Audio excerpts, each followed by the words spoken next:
કેશોદ નજીક આવેલ કિંગડમ વોટરપાર્કમાં 8 વર્ષના બાળકનું ડૂબી જવાથી કરુણ મોત.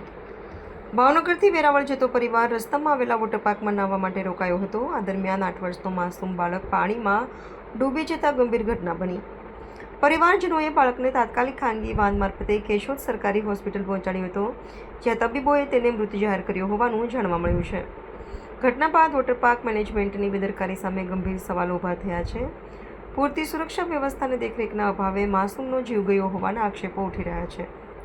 વોટરપાર્કની ઘોર બેદરકારી સામે આવતા વિસ્તારમાં ચકચાર. વધુ તપાસ શરૂ. રિપોર્ટર શોભના બાલસ, કેશોદ. નમસ્તે મિત્રો, હું છું ચાંદની પરમાર.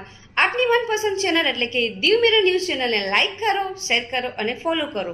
અને હા, તેમાં દરરોજ તાજા સમાચાર જોવાનું ભૂલશો નહીં. નમસ્કાર દર્શક મિત્રો, હું છું પાયલ બામભણિયા. આજના મુખ્ય સમાચાર દેશ વિદેશ ગુજરાત રાજ્યના તાજા બ્રેકિંગ સમાચાર નિહાળો દીવ મિરર ન્યૂઝ ચેનલ પર દરરોજ રેગ્યુલર.